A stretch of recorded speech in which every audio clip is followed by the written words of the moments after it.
الحمد لله نحمده ونستعينه ونستغفره ونؤمن به ونتوكل عليه ونعوذ بالله من شرور أنفسنا ومن سيئات أعمالنا من يهده الله فلا مضل له ومن يضلله فلا هادي له ونشهد أن لا إله إلا الله وحده لا شريك له ونشهد أن سيدنا محمدا عبده ورسوله أرسله بالحق بشيرا ونذيرا وداعيا إلى الله بإذنه وسراجا منيرا وصلى الله عليه وسلم تسليما كثيرا كثيرا. قال الله تبارك وتعالى في كتابه الكريم: اليوم أكملت لكم دينكم وأتممت عليكم نعمتي ورضيت لكم الإسلام دينا. صدق الله العلي العظيم. قال رسول الله صلى الله عليه وسلم: لا يؤمن أحدكم حتى يكون هواه تبعا لما جئت به. صدق رسوله النبي الكريم. محبت کا جنون باقی نہیں ہے، محبت کا جنون باقی نہیں ہے، مسلمانوں میں خون باقی نہیں ہے، صفیں کج دل پریشاں سجد بے ذوق کہ جذبے اندروں باقی ہیں.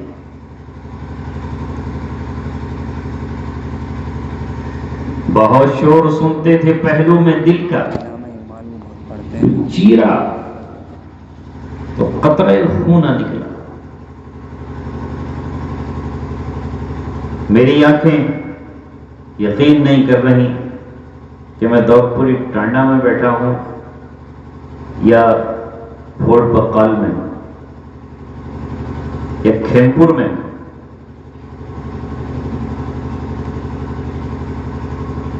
یقین نہیں آ رہا میرے دل کو کہ وہی بستی ہے جس کے جگنوں کبھی ہمارے گھر میں جگمگاتے تھے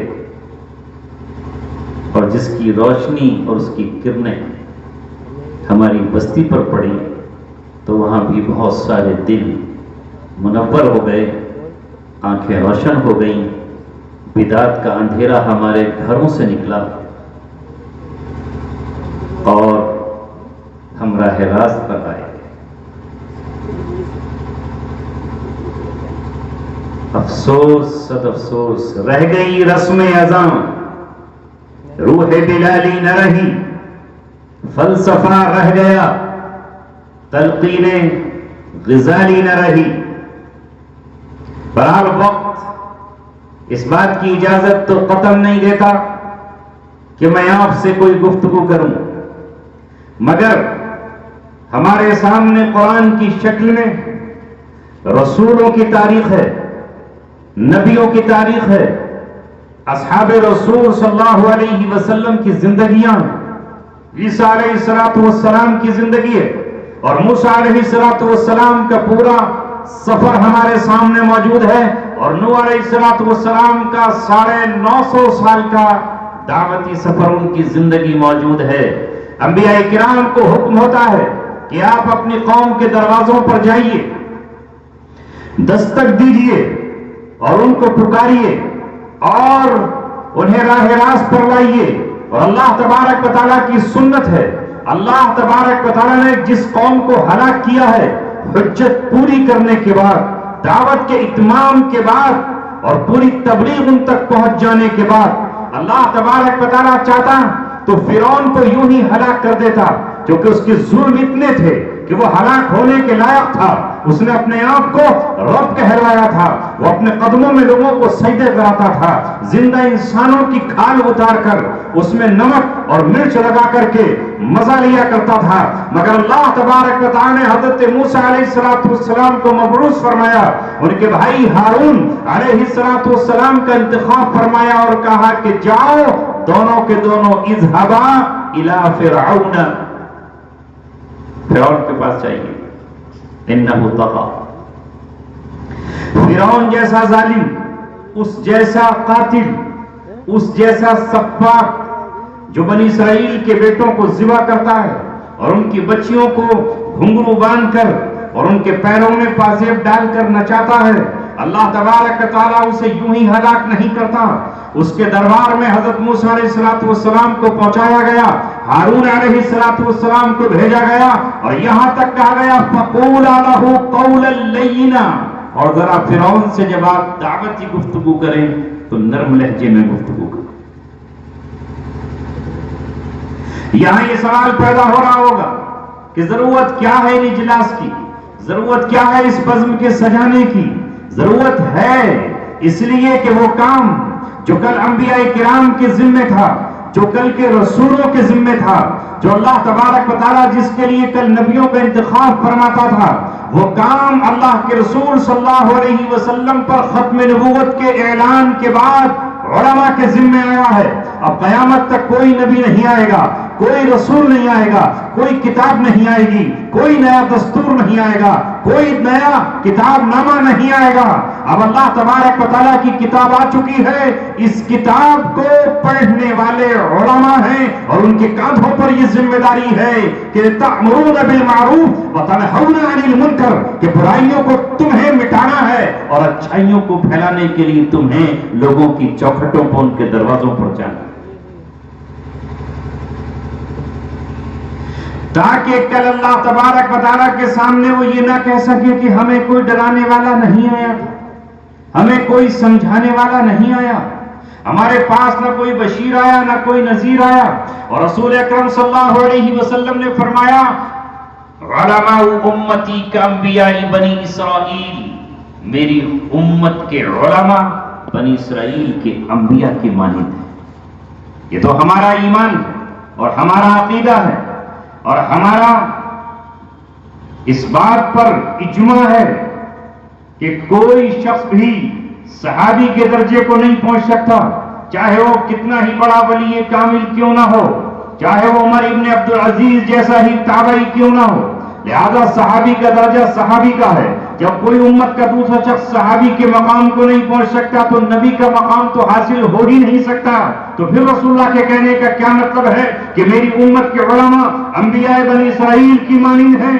مطلب یہ ہے کہ جس طرح کل اللہ تبارک و تعالیٰ نے انبیاء کا انتخاب کیا تھا، کسی کو مدین کی جانب بھیجا اور کسی کو مصر کی طرف بھیجا اور کسی کو عمورہ اور صدوم کی بستیوں کی طرف بھیجا، کسی کو ملک شام بھیجا اور کسی کو ملک عراق بھیجا، اسی طرح اس امت کے علماء کو اللہ تبارک و تعالیٰ منتخب فرمائے گا اور وہ نبیوں کے پیغام کو پورا کرے گا۔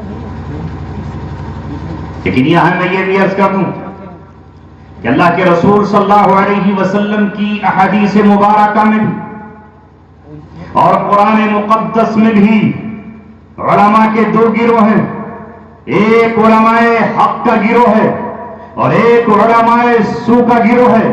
ایک وہ گروہ ہے جو حق کو چھپاتا رہا، وہ بنی اسرائیل کے علماء ہیں، اور ایک وہ گروہ ہے جو حق کا اعلان کرتا رہا اور حق کے لیے قربانیاں دیتا رہا اور حق کے لیے اپنی قوم سے مخالفت کرتا رہا۔ اللہ کے رسول نے علماء سو کا بھی تذکرہ کیا ہے اور علماء حق کا بھی تذکرہ کیا ہے۔ یہ کل بھی تھے بنی اسرائیل کے دور میں، یہ آج بھی ہیں اور رہتی دنیا تک رہیں گے۔ قرآن اتر رہا ہے محمد رسول اللہ صلی اللہ علیہ وسلم پر اور اس وقت قرآن کریم کہہ رہا ہے ایمان والوں کو خطاب کر کے یا ایھا الذین آمنوا ان کثیر من الاحبار والرهبان لیأکلون اموال الناس بالباطل ویصدون عن سبیل اللہ۔ ترجمہ کروں،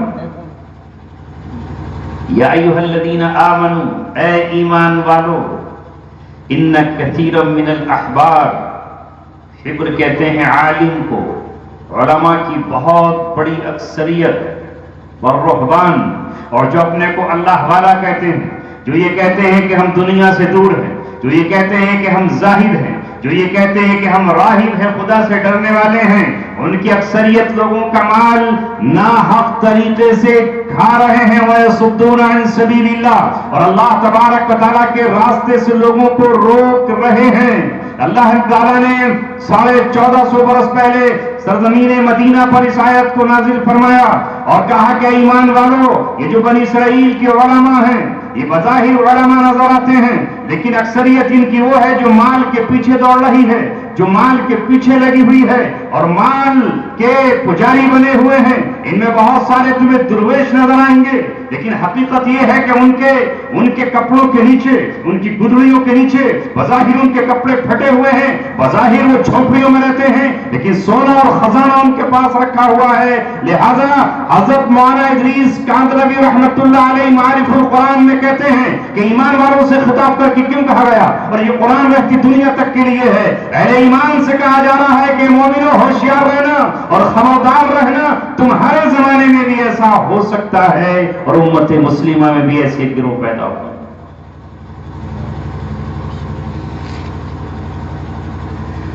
تو اللہ کے رسول جو فرما رہے ہیں کہ علماء امتی، وہ اس سے مراد ہیں علماء حق، علماء سو نہیں۔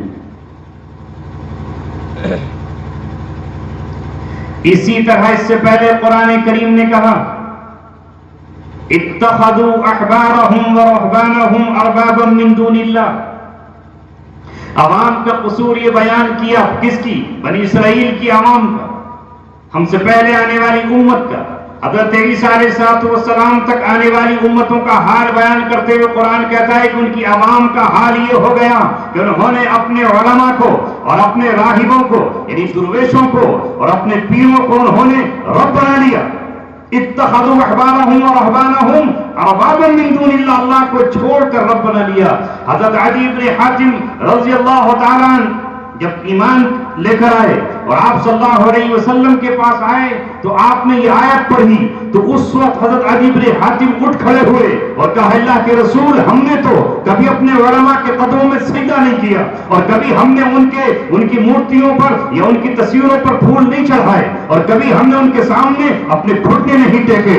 دیکھیے ہمیں قرآن نے کیسے کہا کہ ہم نے اپنے علماء کو رب بنا لیا ہے۔ اللہ کے رسول صلی اللہ علیہ وسلم فرمایا تمام تفسیروں میں لکھا ہوا ہے، اور چاہے اردو کی تفسیریں ہوں اور چاہے عربی کی تفسیریں ہوں، تمام تفسیریں اٹھا کر دیکھ لو، ابن جریر طبری کی ہو یا ابن کثیر ہو، اللہ کے رسول فرماتے ہیں عطی بتاؤ تم کیا تمہارے علماء نے جسے حلال کر دیا تم نے آنکھیں بند کر کے اسے حلال نہیں جان لیا، اور جسے انہوں نے حرام کہہ دیا آنکھیں بند کر کے تم نے اسے حرام نہیں جان لیا؟ تورات میں کچھ اور لکھا ہوا تھا اور تمہارے علماء کچھ اور کہہ رہے تھے، تم نے تورات کھول کر وہی دیکھی کہ انہوں نے جو کہہ دیا بس وہی حق ہے۔ فرمایا یہی تو رب بنانا ہے، جو انہوں نے کہہ دیا بس کہہ دیا۔ اس لیے رسول اکرم صلی اللہ علیہ وسلم فرما کر گئے ترکت فیکم امرین، یا کہیں فرمایا ترکت فیکم ثقلین، میں تمہارے درمیان دو مضبوط چیزیں چھوڑ کر جا رہا ہوں، لن تضلوا ما تمسکتم بہما، تم گمراہ نہیں ہوگے جب تک ان کو مضبوطی سے پکڑے رہوگے، کتاب اللہ و سنتی، اللہ تبارک و تعالیٰ کی کتاب ہے اور میری سنت ہے۔ اسے دیکھو اللہ کی کتاب میں کیا لکھا ہے،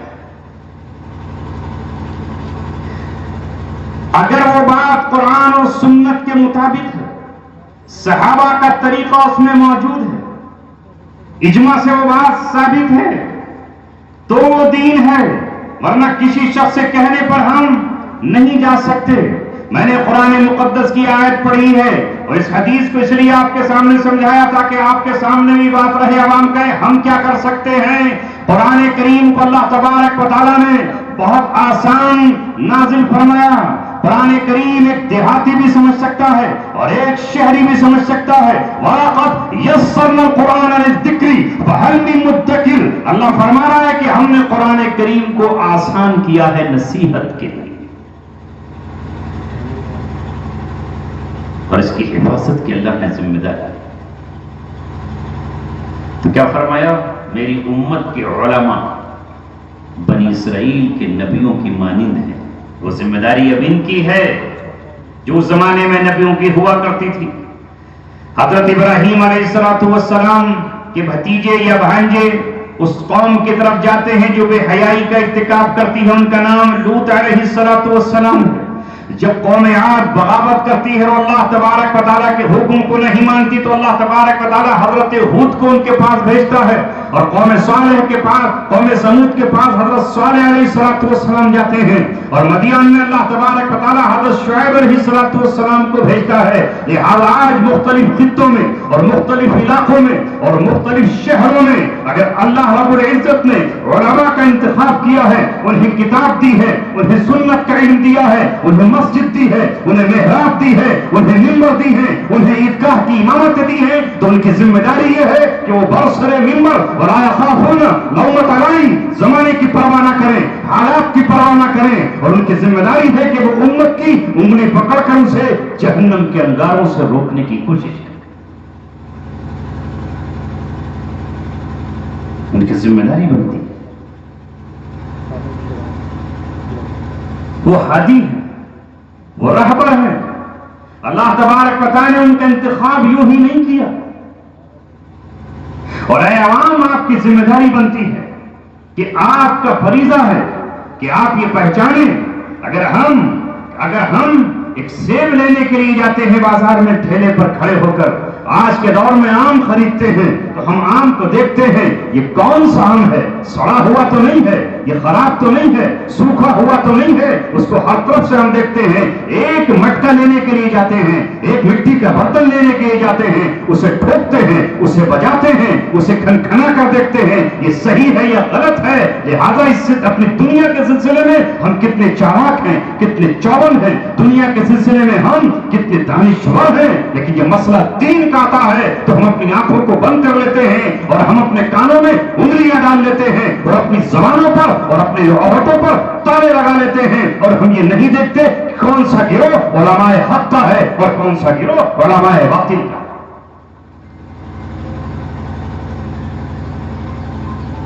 یہ ذمہ داری عوام کی بھی ہے.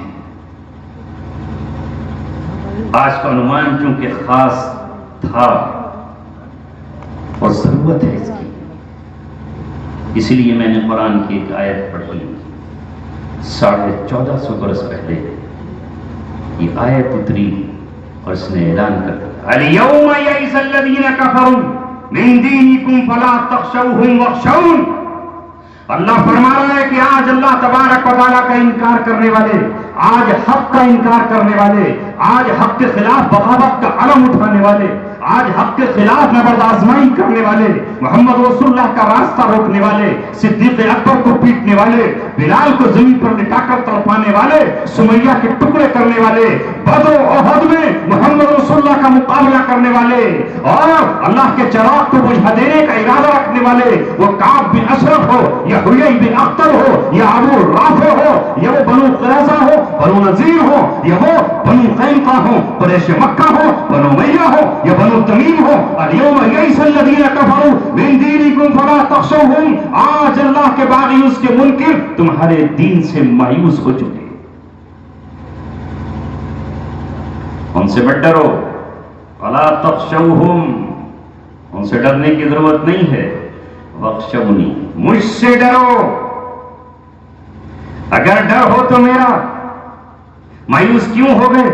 اب تک انہیں امید تھی کہ شاید محمد رسول اللہ صلی اللہ علیہ وسلم سے کوئی کمپرومائز ہو جائے گا، شاید کسی موقع پر ہم جھکا دیں گے، شاید ہم اس بات پہ قادر ہو جائیں گے کہ قرآن سے کچھ نکلوا دیں گے، یا محمد رسول اللہ صلی اللہ علیہ وسلم طاقت سے ڈر جائیں گے یا قوت سے ڈر جائیں گے.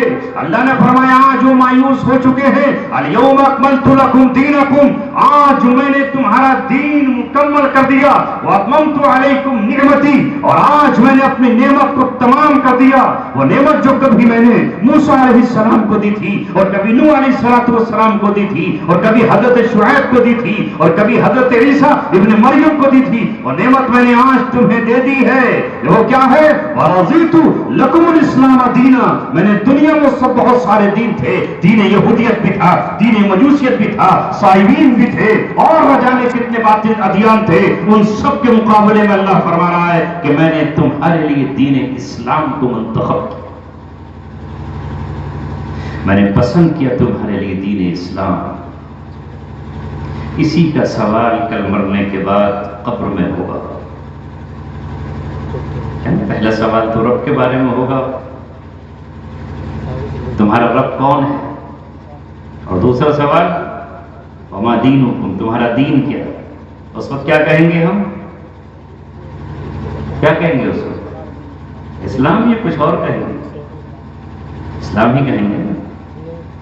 لیکن فرشتے سب لکھ رہے ہیں رپورٹ، سب کچھ تیار ہو رہا ہے کہ تیرا دین اسلام کو کامل سمجھا کہ نہیں۔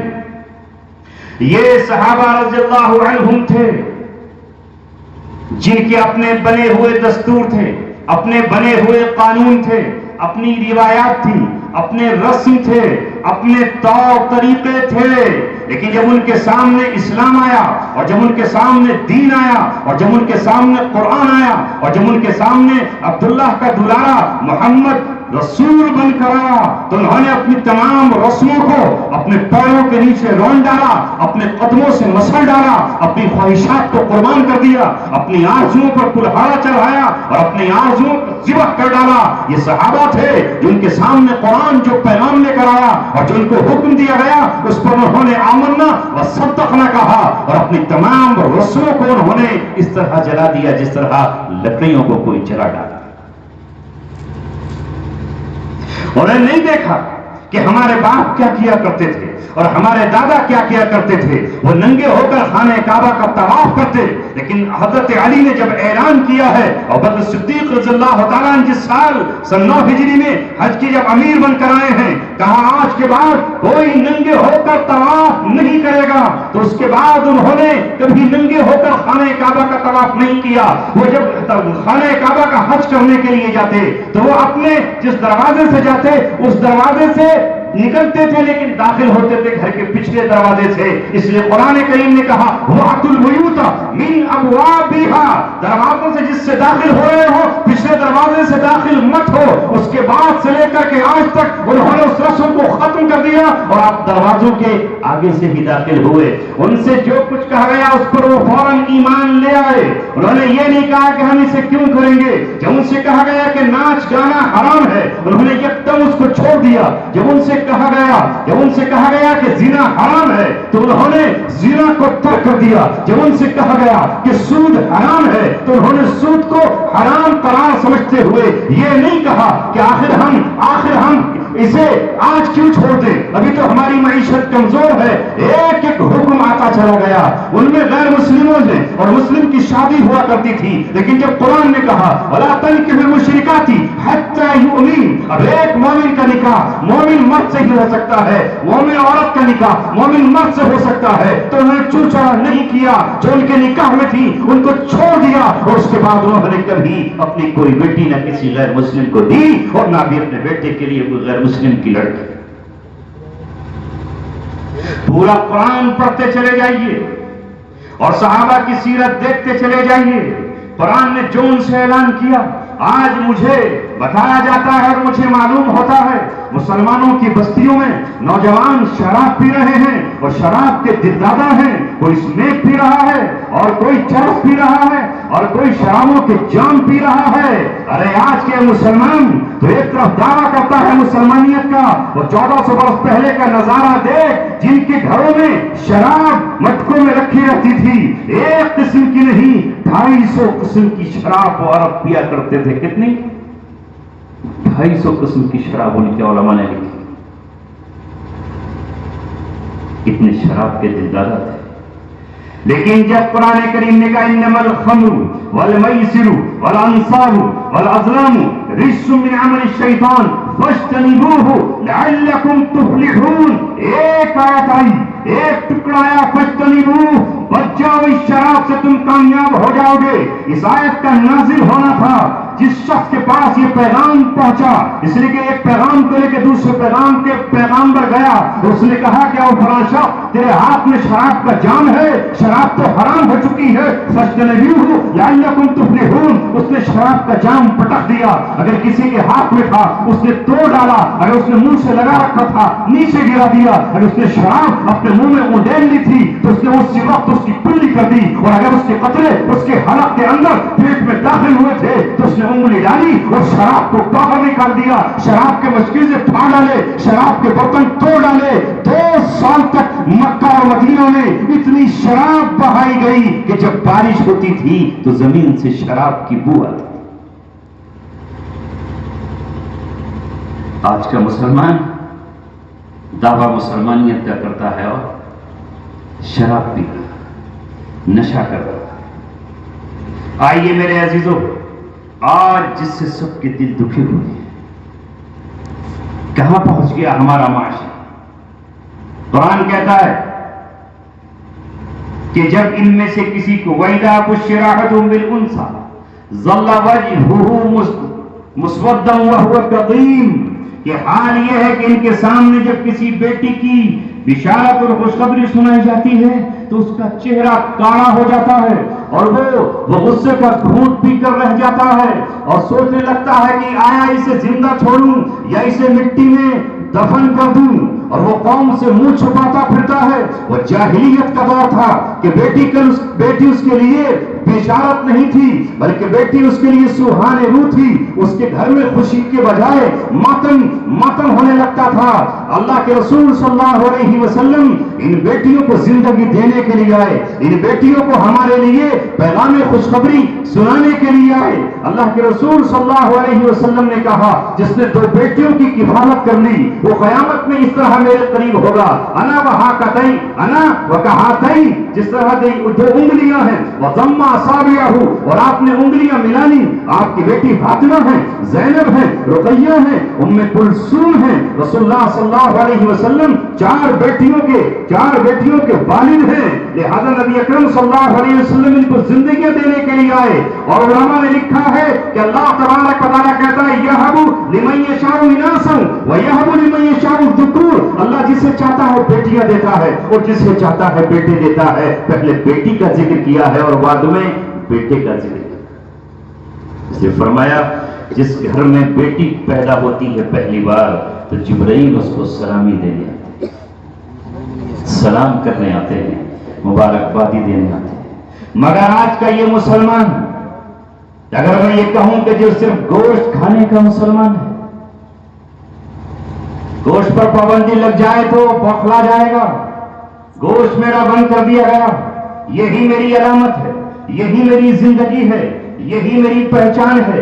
مگر اے مسلمان ذرا یہ بتا، نبی پاک صلی اللہ علیہ وسلم نے بیٹیوں کو ہمارے لیے بوجھ قرار نہیں دیا، اور آج ہم نے وہ تمام جاہلیت کی رسمیں، اپنے باپ دادا کی رسمیں، اس ملک میں بسنے والی ان قوموں کی رسمیں جنہیں نہ جینے کا شعور ہے، جنہیں نہ رہنے کا شعور ہے، جنہیں نہ بولنے کا سلیقہ ہے، جو نہ اپنے رب کو پہچانتے ہیں نہ اپنے خالق کو مانتے ہیں، ان کے طریقے ہم نے جاری کر لیے ہیں اور ہم نے قرآن سے کہہ دیا ہے اے قرآن تو خاموش رہے، ہمیں تجھ سے محبت نہیں ہے۔ ہم نے کہہ دیا ہے رسول اللہ کی حدیث سے دور رہو تم، ہمیں تم سے کیا لینا دینا ہے، ہمیں اللہ نے آج دعوت دی ہے، ہمیں آج سرمایہ دیا ہے تو ہم اپنے بیٹے کی شادی پر اسے لٹائیں گے، اسے خرچ کریں گے۔ کہیں ناچ ہے، کہیں بھنگڑا ہے، کہیں ڈسکو ہے، کہیں طوائفیں ہیں، کہیں ناچنے گانے والی عورتیں ہیں، اور پھر جب یہ جاتے ہیں اپنے بیٹے کو کہیں لے کر تو پھر وہاں آتش بازیاں ہیں، پھلجھڑیاں ہیں، پٹاخے ہیں۔ بتاؤ یہ کس کا طریقہ ہے؟ بتاؤ مسلمانوں کا ہے؟ کوئی ثابت کر سکتا ہے 1,25,000 صحابہ میں سے کسی نے اپنے نکاح پر پھلجھڑیاں چھوڑی ہوں، خوشیاں منائی ہو اس طرح؟ مگر یہ مسلمان ہے۔ علامہ اقبال نے اسی لیے کہا تھا ہو وضع میں نصارا تو تمدن میں ہنود، یہ مسلمان ہیں جنہیں دیکھ کے شرمائیں یہود۔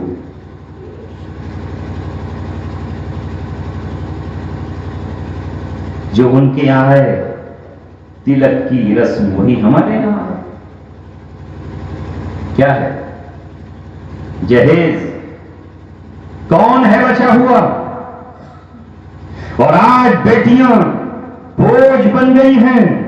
وہ صنف نازک، وہ کمزور بچیاں، وہ بے زبان بچیاں جو باپ کے سامنے بول نہیں سکتی، بھائی کے سامنے زبان کھول نہیں سکتی، پڑوسی کو اپنا درد بتا نہیں سکتی.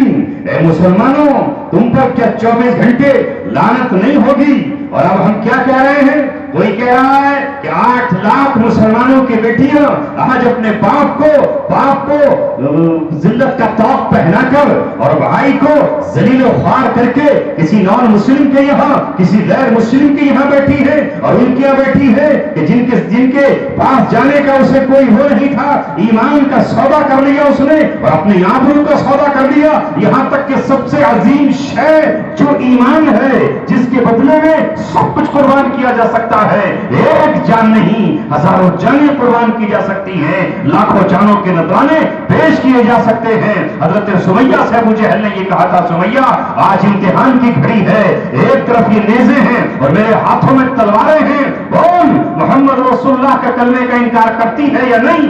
ایمان چھوڑتی ہے یا نہیں؟ اسلام سے بغاوت کرتی ہے نہیں؟ اگر آج تو اسلام سے بغاوت کر دے اور ایمان کو ہمارے ہاتھوں میں بیچ ڈالے اور تو اسی دین پر آ جائے جس دین پر میں ہوں، تو میں تجھے بھی زندگی بخش دوں گا. وہ 70 سال کی بوڑھی سمیہ جس کے ہاتھوں پر چھریاں پڑی ہوئی ہیں، جس کے پیر کمزور ہیں اور جس کے قدم چلنے کے قابل بھی نہیں ہیں، اور جس کا بیٹا ستون سے بندھا ہوا ہے اور جس کا شوہر دوسرے ستون سے بندھا ہوا ہے، بیٹا تڑپ رہا ہے مگر کوئی بچانے کی تیار نہیں ہے. سمیہ نے کہا، ابو جہل ساری دنیا کے نیزے لے آ اور ساری دنیا کی تلواریں لے آ، تیر اور ترکش لے آ، سارے خنجر لے آ. ایک طرف ایمان ہے اور دوسری طرف تیری تلواریں اور تیرا ظلم و ستم ہے. تو سمیہ کے سر سے لے کر کے پیر تک ٹکڑے ٹکڑے کر ڈالے، تو اس کی ہڈیوں کا قیمہ کر ڈالے، تو اس کی بوٹیوں کو نوچ کر چیل کبوں کو کھلا ڈالے، مگر سمیہ ایمان کے ساتھ اس دنیا سے رخصت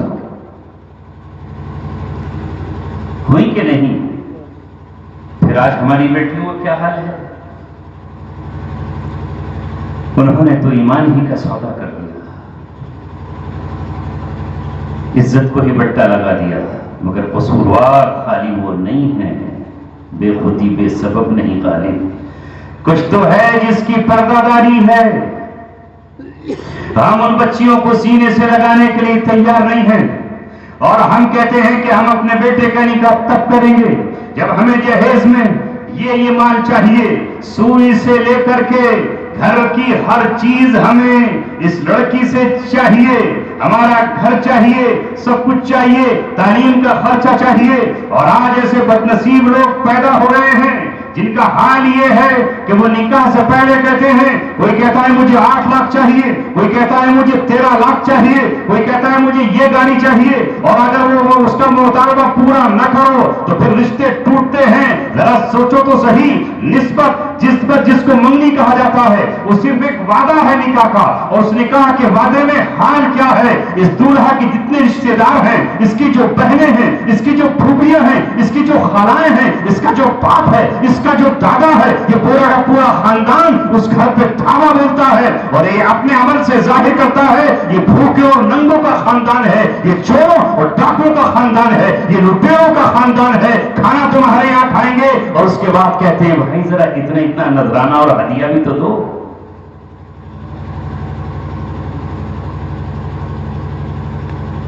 دسترخوان پر ہر نعمت ہو اور اس کے بعد اس نیت سے دیتا ہے 50,000 روپے کے مجھے 1 لاکھ دیے جائے.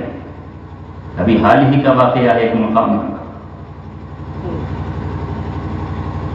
رشتہ کرنے کے لیے لوگ پہنچ گئے.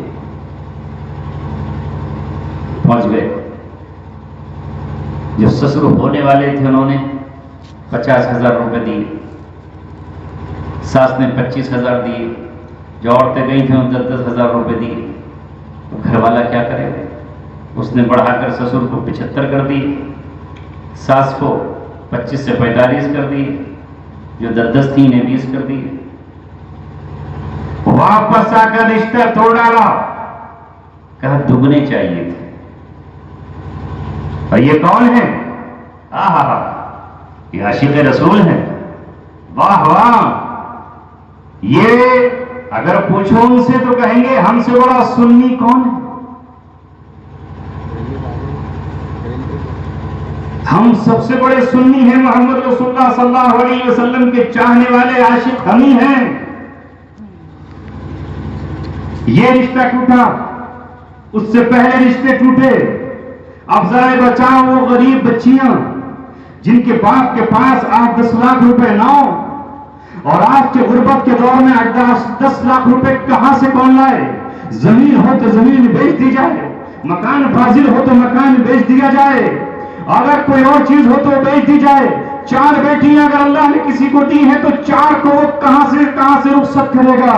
یہ وہ حالات ہیں جن حالات میں بیٹیاں وقت سے پہلے بوڑھی ہو جاتی ہیں، اور نہ جانے کتنی وہ ہیں جو پھانسیوں کے پھندے پہ جھول جاتی ہیں، اور نہ جانے کتنی وہ ہیں جو دوائیں کھا کر کے مر جاتی ہیں اور خط میں لکھ دیتی ہے کہ اے باپ ہم کب تک تجھ کو رسوا کرتے رہے، کب تک اپنے بھائیوں کرتے رہے.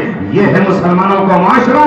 اور معاف کیجیے گا، اس میں کوئی ایک طبقہ نہیں، اس میں وہ بھی ہے جو حج کر کے آیا ہے، اس میں وہ بھی ہے جو نمازی ہے، اس میں وہ بھی ہے جو عالم ہے، اور اس میں وہ بھی ہے جو مفتی ہے، اور اس میں وہ بھی ہے جو محسن ہے، اور اس میں وہ بھی ہے جو شہر کا قاضی ہے، اور اس میں وہ بھی ہے جو کسی بڑے دارالعلوم کا پڑھانے والا استاد.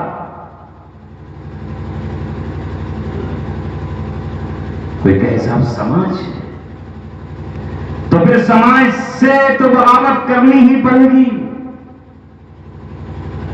رسول اکرم صلی اللہ علیہ وسلم نے اپنے خاندان کی مخالفت مول لی کہ نہیں لی؟ ہم کہاں سے کہاں چلے جا رہے ہیں؟ ارے پوچھو تو صحیح کہ دین کیا ہے؟ نکاح کو سمجھ لیا ایسی کوئی چیز ہے؟ نکاح عبادت ہے. نکاح خالی معاملہ نہیں ہے، نکاح عبادت ہے. اور جس امام ابو حنیفہ کو آپ مانتے ہو، اس امام ابو حنیفہ رحمۃ اللہ علیہ کے نزدیک نکاح نفلی نماز سے افضل ہے. اور اللہ کے رسول نے فرمایا ہے جس نے نکاح نہیں کیا وہ مجھ سے نہیں ہے. اور آپ نے فرمایا نکاح نصف الایمان، نکاح آدھا ایمان. جس نے نکاح کر لیا وہ آدھے میں خوف کرتا رہے، آدھا ایمان اس نے محفوظ کر لیا. کوئی معمولی چیز ہے نکاح کہ اس کو جیسے چاہے ادا کر لو؟ یہ تمہاری اپنی کھیتی ہے کہ اسے ٹریکٹر سے جوت لو یا بھینسے سے؟ یہ عبادت ہے. اور جس طرح عبادت رسول اللہ صلی اللہ علیہ وسلم نے اور کی ہے اسی طرح ادا کرو گے. جس طرح ابھی عشاء کی نماز ویسے پڑھ کر آئے ہو جیسے رسول اللہ صلی اللہ علیہ وسلم نے پڑھی ہے. اگر امام صاحب 5ویں رکعت پڑھا دے تو اگلے دن ان کے ہاتھ میں استعفیٰ دے دو گے، جاؤ 4 رکعت ہیں عشاء کی 5 کیوں پڑھا دی؟ کہو گے کہ نہیں؟ تو جس طرح نماز عبادت ہے، جس طرح روزہ عبادت ہے، اور جس طرح حج عبادت ہے، اسی طرح نکاح بھی عبادت ہے. تو رسول اکرم صلی اللہ علیہ وسلم نے نکاح کیسے کیا ہے ویسے ہی نکاح سنت قرار پائے گا، اسی طرح عبادت قرار پائے گا. آپ فرما رہے ہیں ان اعظم النکاح برکتن ایسرہ مؤونتن. سب سے زیادہ برکت والا نکاح کون سا؟ جس میں سب سے کم خرچ ہو، کم مشقت ہو. آج حال کیا ہے؟ اللہ نے اگر دولت دے دی تو پھر شادی کہاں ہوگی؟ بڑے بڑے بینکٹ ہالوں میں جن کا کرایہ ہی 8 اور 10 لاکھ روپے. کیا کہیں ثبوت ہے اس بارات کا جو ہم لے کر جاتے ہیں اور جس میں شرکت کرتے ہیں؟ پوچھ لو، دارالعلوم دیوبند سے پوچھ لو، مدرسہ شاہی مراد آباد سے پوچھ لو، ندوۃ العلماء سے پوچھ لو، مظاہر علوم سہارنپور سے پوچھ لو، یا دہلی کے مرکز کاشف العلوم سے پوچھ لو. اگر وہ کہہ دیں کہ ہاں بارات میں اتنے اتنے لوگوں کا جانا ثواب ہے، جائز ہے، تو صحیح ہے، پھر کیا بات ہے؟ تو آگے بڑھ کر سنت کو ادا کیجیے. سنتوں کا جنازہ ہم نکال رہے ہیں. بے شک ولیمہ سنت ہے، لیکن یہ ایک دن پہلے اور ایک رات پہلے یہ مڈھا کیا ہے؟ یہ کون سا کھانا ہے؟ یہ میرے بھائی بیٹھے ہیں یہاں پر مجھ سے چھوٹے، ہم نے اپنے گاؤں میں کہا کہ بھئی ہم ولیمہ کریں گے اور مڈھے کا کھانا نہیں کریں گے. ظالموں نے، گاؤں والوں نے کہا کہ ہم نکاح میں بھی نہیں جائیں گے. بھئی ہم پہلے کھانا کھلاتے اور جب ولیمہ کیا تو آئے نہیں. کہا پہلے مڈھے کا کھانا کیوں نہیں کھلایا؟ تو میرے بھائی نے کہا کوئی آئے نہ آئے ہم غریبوں اور فقیروں اور مسکینوں کو کھلائیں گے. ٹھوکا مارو ان کو، ہمیں کیا ضرورت ہے؟ یہ حال ہے اس وقت مسلمانوں. لڑکی کے گھر پر دھاوا بول دیں، پورے کا پورا گاؤں، پوری برادری، سارے لوگ، اور یہاں تک وہ یہ کہے کہ بھائی بس میں اپنے لڑکے کو لے کر آ رہا ہوں، سب کچھ برداشت ہے، لیکن جو باراتی آئیں گے ان کے کھانے میں کوئی کسر نہیں رہنی چاہیے. اور میرا جو بیٹا ہے اور جو میرے تعلقات ہیں وہ کچھ گنگا رام سے بھی ہیں اور طوطا رام سے بھی ہیں، اور اس کے تعلقات جو ہیں وہ رام پرکاش اور رام اوتار سے بھی ہیں. اس لیے تھوڑا سا پوری اور کچوری بھی آپ کو کرنا پڑے گی، تھوڑا سا آپ کو ویج بھی کرنا ہوگا، اور ذرا اس کا بھی آپ انتظام کر لیجئے ورنہ وہ ناراض نہ ہو جائیں. یہ حال کیا ہم سب کا نہیں ہے؟ اور پورا گاؤں اس طرح ٹرالیوں میں بھر کر، ٹرکوں میں بھر کر اور ٹیمپو بھر کر اس کے گھر پر دھاوا بولتے ہیں اور جا کر پھر ایسے گرتے ہیں جس طرح، معاف کریے میں نہیں کہنا چاہتا وہ الفاظ جو آپ کو برے لگ جائے، اور قوم یہ کہے کہ یہ بات کہہ رہے کہ جیسے انہیں کبھی کھانا نہیں ملا اور وہاں پر پورا گاؤں جا رہا ہے، اور اگر اتفاق سے کوئی چیز کم آ گئی ہے وہ کیا کرتا ہے؟ وہ غریب ہے تو کیا کرے؟ بنیے کہ یہاں سے سود لے کر آئے اور پھر ان کا کھانا کرے، وہی اس کے یہاں کھانے پہنچے. میں آپ سے پوچھ رہا ہوں کہ جب ہم مسلمان ہیں تو ہمیں کفنانے کا طریقہ ہم نے کس سے سیکھا ہے؟ رسول اکرم صلی اللہ علیہ وسلم سے کفن کیسے دیا جائے گا، اور عورت کو کیسے کفن دیا جائے گا، وہ قبر کس طرح اور کتنی کھودی جائے گی، وہ قبر پر کتنی مٹی چڑھائی جائے گی، تو ساری دنیا کہیں چلے جائے ہمارے نبی نے جو ہم سے اس وقت کہا اور وہی ہم کریں گے. تو پھر ہم یہ اس نکاح کے موقع پر، اس خوشی کے موقع پر رسول اکرم صلی اللہ علیہ وسلم نے جو کچھ کیا ہے وہ ہم کیوں نہیں اپناتے؟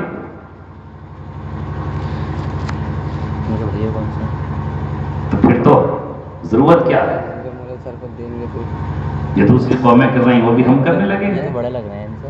تھوڑے دنوں بعد 7 پھیرے بھی گھمانے لگے، بیچ میں آگ جلا لیں اور 7 پھیرے گھومنے لگے. یہ بڑا اچھا لگتا ہے ہمیں تو کہ دفعہ ساتھ میں گھوم رہی ہیں، پلو سے پلو باندھ دیے.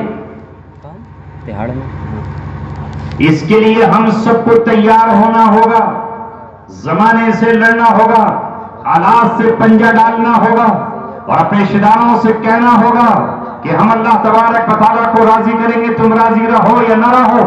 جس محفل میں ہمیں یہ لگے کہ یہ گناہ کی محفل ہے ہم اس کا بائیکاٹ کریں اور ہم اس سے علیحدہ رہیں. اس لیے کہ ہم اگر نمازی ہیں اور نماز پڑھتے ہیں تو ہم دعائے قنوت میں اللہ کے سامنے مسجد میں کھڑے ہو کر اقرار کرتے ہیں وَنَخْلَعُ وَنَتْرُكُ مَن يَفْجُرُ، اے اللہ ہم اس سے علیحدہ ہو جاتے ہیں اور اس کو ہم چھوڑ دیتے ہیں جو تیری نافرمانی کرتا.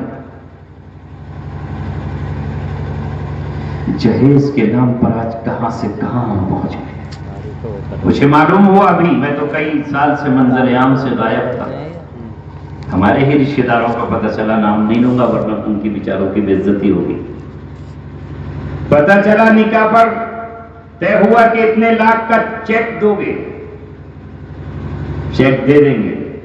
چیک دیا، وہ کیش کرنے کے لیے جب بینک میں پہنچے تو وہ بلینک تھا، باؤنس ہو گیا. ان پر اٹیک کا دورہ پڑا، یہ دل کے مریض ہو گئے کہ ہائے، وہ کیا کہہ نہیں تم ہم کیا کریں. اس طریقے سے طلاق پر نوبت آ گئی اور بلاخر وہ دل کی بیماری ان کو لے کے ہی چلی گئی، مر گئے 3.5 لاکھ کے غم میں. وہ بھی چاہیے تھا لڑکے کی سسرال والے. اللہ پر یقین نہیں رہا، اللہ کے وعدوں پر یقین نہیں رہا، میں نے کئی مقامات پر کہا اور آج پھر کہہ رہا ہوں، اگر ان سے یہ کہا جائے کہ تم سڑک پر کیوں کھڑے نہیں ہو جاتے، دلی کی جامع مسجد پر بیٹھ کر کے بھیک مانگ لو، رامپور کی جامع مسجد کی سیڑھیوں پر بیٹھ جایا کرو ہر جمعے میں اور کہا کرو کہ ہم بھکاری ہیں، ننگے ہیں، فقیر ہیں، ہمارے کشکول میں کچھ ڈال دو۔ ارے 10 روپے مانگتے شرم آتی ہے، مگر یہاں لاکھوں مانگ لیتا ہے اور یہاں سب کچھ مانگنے پہ اپنے آپ کو فقیر نہیں سمجھتا۔ یاد رکھیے نبی پاک صلی اللہ علیہ وسلم نے بھیک مانگنے سے کس قدر روکا ہے۔ اگر کوئی بلا ضرورت بھیک مانگے گا تو کل قیامت میں ذلیل و خوار ہو جائے گا اور اس کے چہرے کا گوشت اڑا ہوا۔ کتنی بیٹیوں کے ہم قاتل بن گئے، کتنے گھروں کے ہم اجاڑنے والے بن گئے۔ کیا کیا رسمیں ہیں، یہ رسمیں چھوڑو۔ نبی اکرم صلی اللہ علیہ وسلم نے رسموں کو ہم سے چھڑوایا اور نکاح کو اتنا آسان بنایا۔ کیا فرمایا؟ فرمایا آپ نے اذا خطب الیکم من ترضون دینہ وخلقہ، کہ تمہارے پاس اگر کوئی پیغام نکاح لے کر آئے اور تم ان کے اندر دو چیزیں دیکھتے ہو، ایک تو تمہیں ان کا دین پسند ہو اور اخلاق پسند ہو۔ نمبر 1 دین اور نمبر 2 اخلاق، فزوجو، کر دو نکاح، نکاح کر دو۔ اخلاق بھی ٹھیک ہے اور دین بھی دین اسلام۔ اللہ تفعلوا، اگر تم نے ایسا نہیں کیا، تکن فی الارض فساد عریض، تکن فی الارض فتنۃ وفساد عریض۔ اگر تمہارے پاس ایسے پیغام نکاح ہے کہ دین بھی ان کا ٹھیک تھا اور اخلاق بھی ٹھیک تھے اور پھر تم نے اپنے بچوں کا نکاح نہیں کیا تو زمین میں فتنہ پھیل جائے گا اور بہت بڑا فساد پھیل جائے گا۔ جو آج یہ فساد پھیل رہا ہے اس کی وجہ یہی ہے۔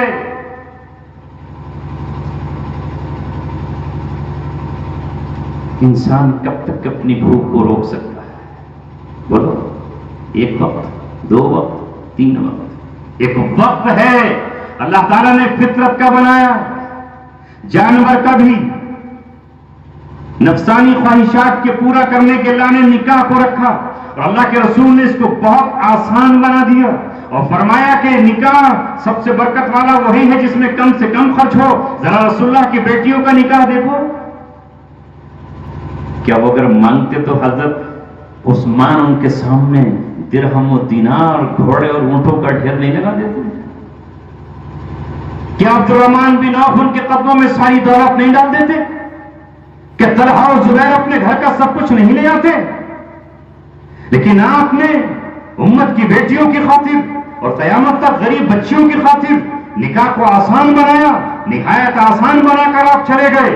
مگر آج کئی مسلمان ہیں جو اپنی بیٹیوں کو نکاح کو مشکل کرتا چلا جا رہا ہے، حالانکہ اگر اپنے بیٹے کے لیے لیتا ہے تو اپنی بیٹے کے لیے بھی اس طرح کرتا ہے۔ اے مسلمانوں، جس طرح ہم نے ان دوسری بدعات کو چھوڑا ہے اور ہم نے اپنے شداروں کی پرواہ نہیں کی، ہم نے زمانے والوں کی پرواہ نہیں کی اور ہم نے کہا کہ جو چیز بدعت ہے اسے چھوڑ کر رہیں گے، جو سنت ہے اسے اختیار کر کے رہیں گے، اسی طرح اگر ہم یہ طے کر لیتے ہیں تو انشاءاللہ ثم انشاءاللہ کچھ مشکل نہیں ہے۔ جو جاتا ہے جہنم کی طرف جائے، جو جاتا ہے آگ کی طرف جائے، جو جاتا ہے جاہلیت کی طرف جاتا ہے جائے۔ یہاں نوجوان طے کریں، علماء طے کریں، ماں طے کریں، بیٹیاں طے کریں اور پڑوسی طے کریں کہ ہم نکاح کو آسان بنائیں گے اور ایسی مجلسوں کا ہم بائیکاٹ کریں۔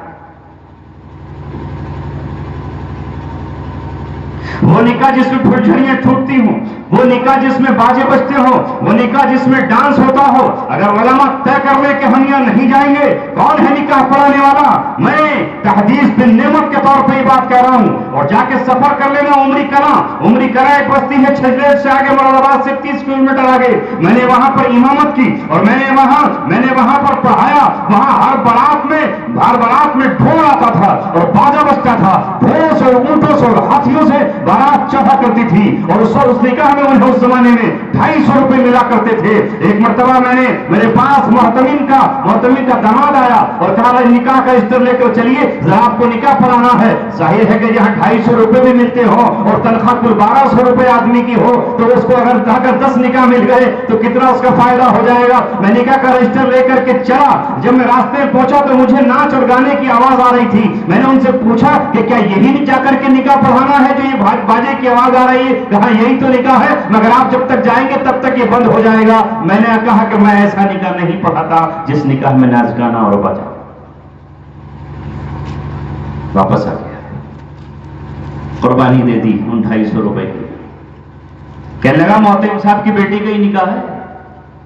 وہ محتم صاحب کا داماد تھا, حافظ بھی تھا. جان رہے ہو کس کا نکاح ہے؟ میں نے کہا ہاں محتم صاحب کی بیٹی کا ہے, اللہ میاں کی بیٹی کا نہیں ہے. نعوذ باللہ, اتنی دھمکی کے ساتھ مجھے کہہ رہے ہو. کہا روزی تنگ ہو جائے گی, ٹھہر نہیں پاؤ گے یہاں. میں نے کہا روزی کا مالک اللہ تبارک و تعالیٰ ہے, اور جب تک میرے نصیب میں یہاں کا پانی لکھا ہے کوئی جیالا مجھے یہاں سے نکال نہیں سکتا. اور جس دن میرا رزق اٹھ جائے گا اس دن اس بستی کا کوئی آدمی مجھے روک نہیں سکتا. جا دھمکی کسی اور کو دینا.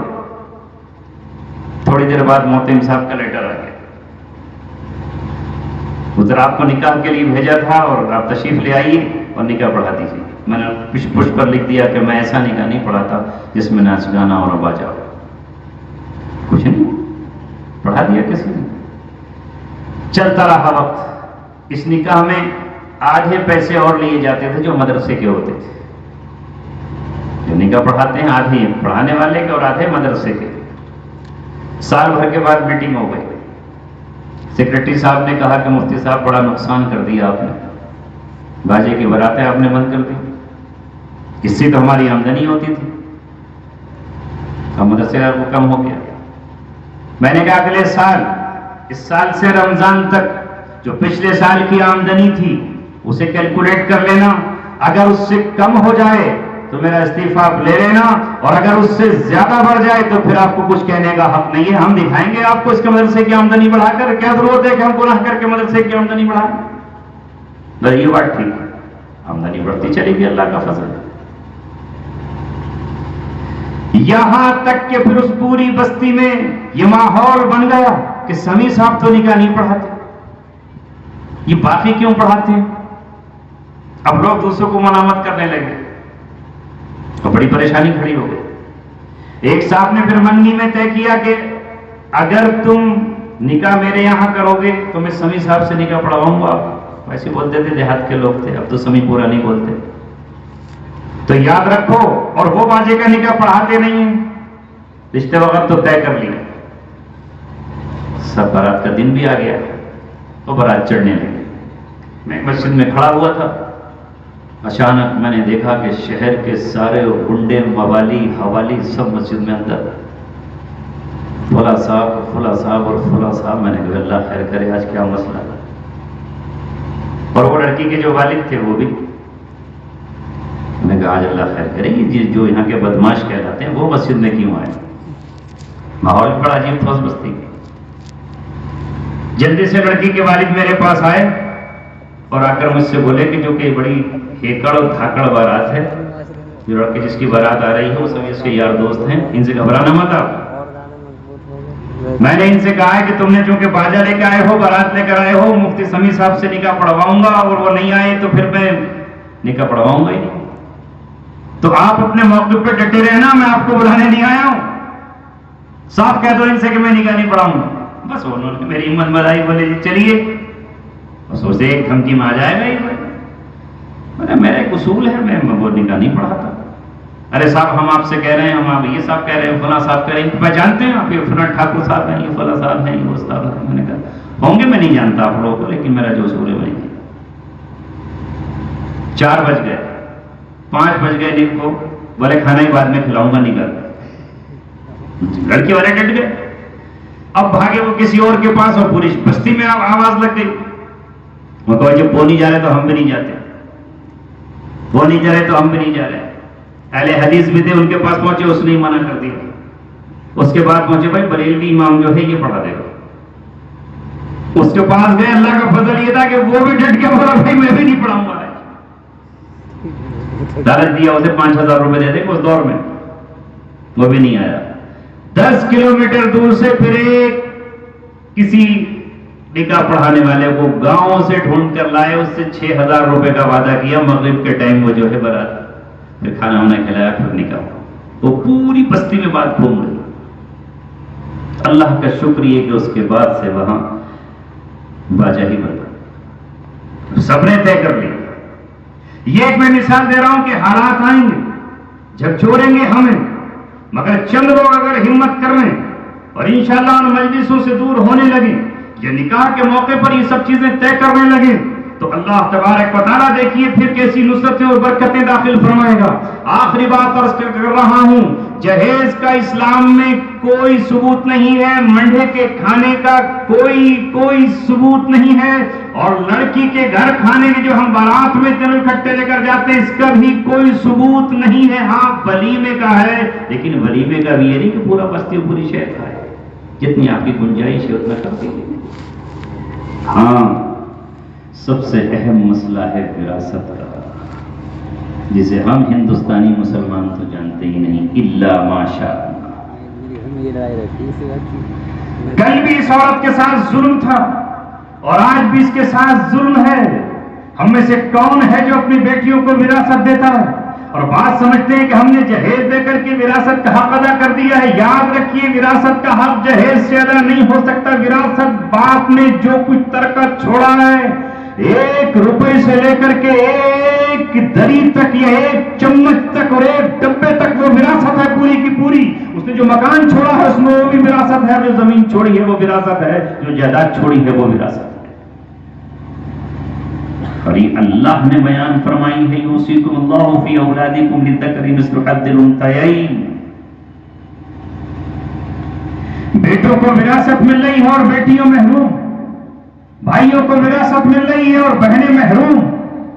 کل اللہ تبارک و تعالیٰ نے اگر یہ کہا کہ اے مسلمانوں، اے رسول اللہ کے غلاموں، ہم جب رسول اللہ سے حوض کوثر پہ پانی مانگنے جائیں گے اور جب ہم ان سے ترازو کے تولنے کے وقت میں نامہ اعمال کی سفارش کروانے کے لیے جائیں گے اور جب ہم پل صراط پر آپ کا سہارا چاہیں گے کہ ہم اس سے گزر جائیں، اور اس وقت ہماری بہنیں اور ہماری بیٹیاں اور یہ عورتیں کھڑی ہو گئیں اور اللہ تبارک و تعالیٰ کے سامنے جھولی پھیلائی کہ ربا بتا تو صحیح ہمارا قصور کیا تھا؟ ہمارا اپنا اختیار نہیں تھا کہ ہم بیٹے بن جاتے، ہم مرد بن جاتے، تو نے ہمیں عورت بنایا، ہمارے اوپر ظلم کسی اور نے تو کیا، لیکن یہ ہمارا بھائی تھا جس نے ہم پر ظلم کیا. بھائیوں نے وراثت تقسیم کر لی، ہمارے باپ نے ہم پر ظلم کیا، اپنے بیٹوں کو تو وراثت دی اور ہمیں اس نے چند چیزیں دے کر ہی ہمیں رخصت کر دیا. اے اللہ ہمارا حق ذرا دلوا دیجیے. ہمیں دوا کی ضرورت تھی مگر ہم اپنی زمین نہیں لے سکتے تھے، ہمیں حج پہ جانے کی ضرورت تھی، ہم نہیں لے سکتے تھے، پوری زندگی ہم کرائے کے مکان میں رہتے رہے لیکن ہمارے بھائیوں نے ہمیں حق نہیں دیا. پوری زندگی میرا بیٹا بخار سے، بیماری سے اور خطرناک بیماری سے رکھتا رہا مگر ہمارے بھائی ہمارے حق پر ڈاکو بن کر بیٹھ گئے. ارے طاقتور کو لوٹنا تو کم سے کم ایک عزتدار ڈاکو کہلاتا ہے، کسی کمزور سے چھیننے میں تو ڈاکو کو بھی شرم آتی ہے. بہنوں کو کمزور جانا اور سماج کے بندھنوں سے ان کے منہوں کو ہم نے بند کر دیا. دل چاہتا ہے مگر وہ کہہ نہیں سکتی. سماج کیا کہے گا کہ یہ وراثت مانگ رہی. بھائیوں سے ذرا سوچو تو صحیح، اگر کسی کے یہاں کوئی بیٹی ہی نہ ہو اور سب بیٹے ہوں، کسی کے 4 بیٹے ہوں یا 8 بیٹے ہوں تو 4 بیٹوں کو محروم کر دے گا بعد والوں کو، کہ وہ وراثت یا زمین 8 میں بٹے گی. ایمانداری سے بتاؤ 8 میں بٹے گی. لیکن اگر 8 بیٹوں کے بجائے 4 بیٹے اور 4 بیٹیاں ہو گئی تو یہ تو آدھا مانگ رہی ہیں، پھر بھی بھائیوں سے آدھا ہی تو ہے. پھر یہ ہم دینے تیار نہیں. اگر ہم مسلمان تھے اس ملک میں 25 کروڑ مسلمان، آج ہم دعویٰ کرتے ہیں اور بات تو کہتا نہیں مفتی صاحب تم نے کم کر دی 25,000، 35 کروڑ ہے. چل بھائی 35 کروڑ ہے